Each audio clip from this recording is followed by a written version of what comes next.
Hello YouTube, this is Morgan Airspeed Prime here with my next Avatar news update video. This time out we have preview pages for Imbalance Part 1, and this makes sense, you know, we're just over a month away from release. The book's coming out December 18th, 2018, so we're a month and 9 days away from the release. That's actually somewhat late for a Part 1 preview pages. I get the sense these should have probably been out like a few weeks ago, given how long the book has been finished. But anyway, we have these 6 preview pages. Unfortunately, I don't have a source for these. It's just someone found them, posted them on Tumblr, and they didn't post a source for where exactly they found them. So as of right now, I don't actually know what site these came from.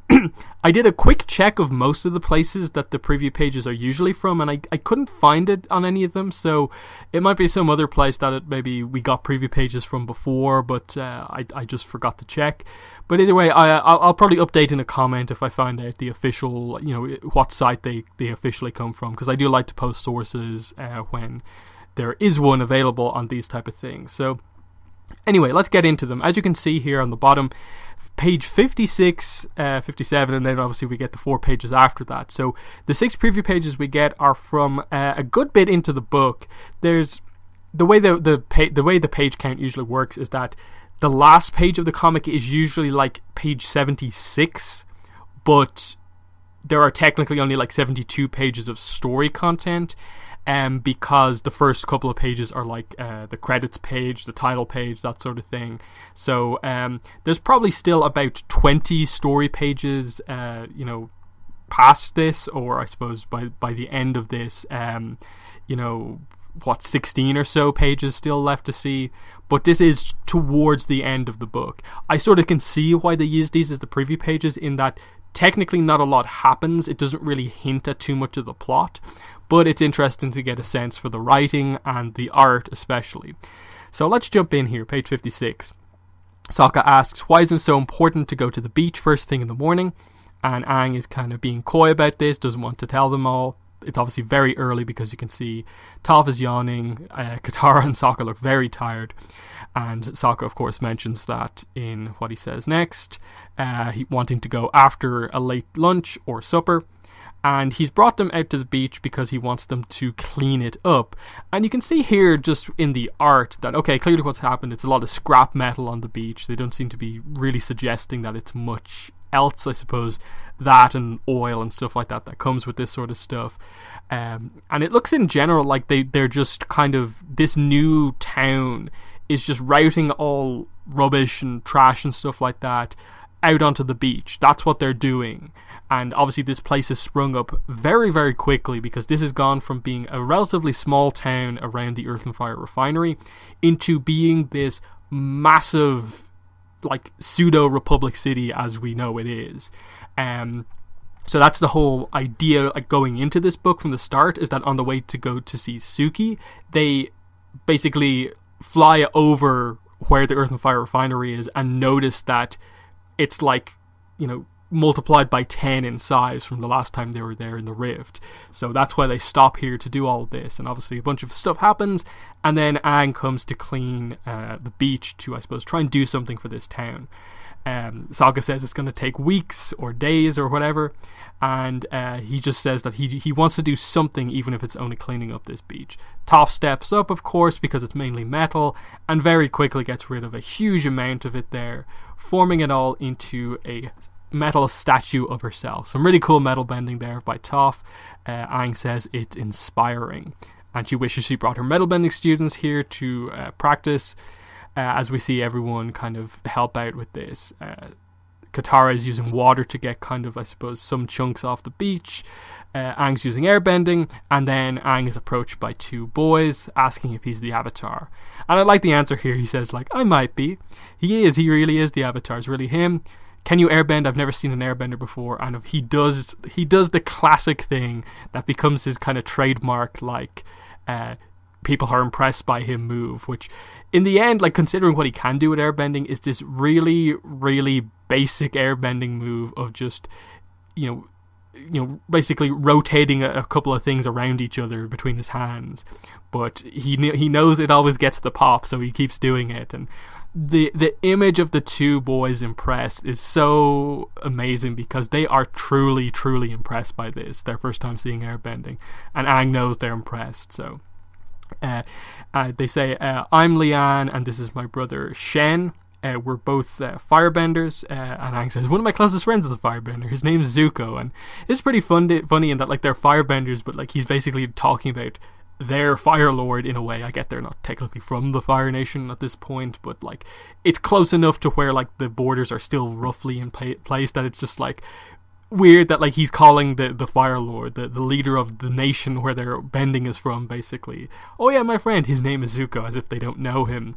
Of course, they mention in the next page that they do know him, and he says, of course he does, they saved the world together. And Aang says, well, it wasn't just me and Zuko saving the world, a lot of different people helped as well. Now I've got to get back to helping them clean up this beach. Bye, Avatar, you're my hero. And he's like, don't embarrass the Avatar. And Sokka says, got yourself a new fan club, I see. And Aang says, I'm glad someone in this town is still impressed by bending. And this is interesting because this is the first suggestion, of course, that previously in this book, in the pages that we haven't seen, someone wasn't impressed by bending, because we know bender-non-bender conflict becomes a part of this book at some point. So obviously at some point when they were in the town, this issue came up. And because it's based around roughly the town that's built up around the Earth and Fire refinery, it's called Cranefish, I believe we know from the description. We know that place had a bender line and a non-bender line within the factory, and both were just as efficient as each other. And there was a sense of like, oh, maybe some competition, maybe this is an issue that's beginning to come up. And it's been sort of hinted at up until now, and now we're finally going to maybe see what the root is of the issue with benders and non-benders in this town. Sokka's line on the top of the next page is actually probably the most plot-heavy line from the book, or at least suggesting plot. Sokka says, I wonder if you'd be their hero if they were non-benders. And Aang says, I'd hope so. Me too. The only reason I hang out with you is to impress strangers. So, Sokka noting that like Aang tends to impress people, one, because he's the Avatar, two, because he's like the only airbender in the world at this point in time.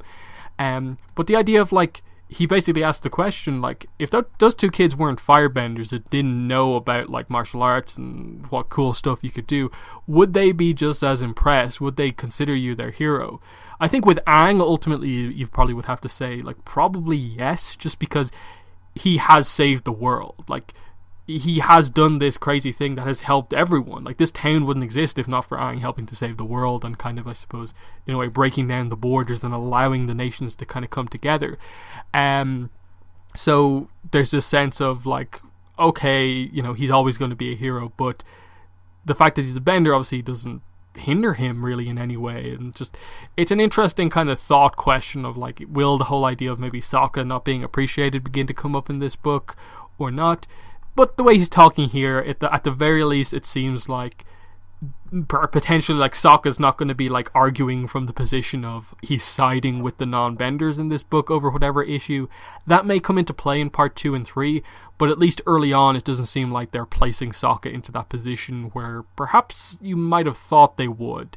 But for the most part, I think he's sort of past that. He knows he's a useful member of the team, that his skills are useful in certain situations, but the bender skills are useful in other situations as well. So they're going to be more useful in kind of things here where like they're cleaning up the beach and they can use bending to very quickly lift stuff, whereas he has to do it like completely manually, but he could come up with an idea about how to make it more efficient or something like that. So like that's where Sokka's skills lie. But they're the pages that we have.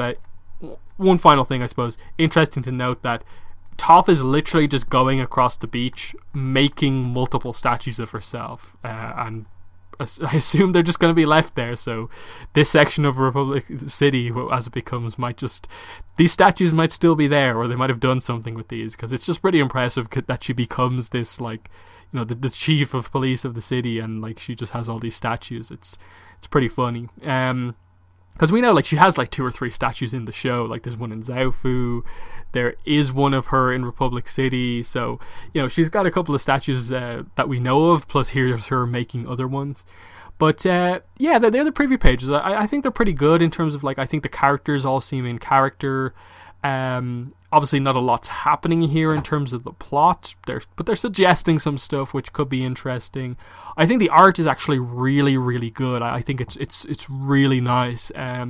So that's a huge bonus, obviously, coming off Irene Coe's art, which has been fairly controversial within the fandom, but going now into this, I suppose, new era of comics, and we have Peter Wortman here on art, and it looks really good.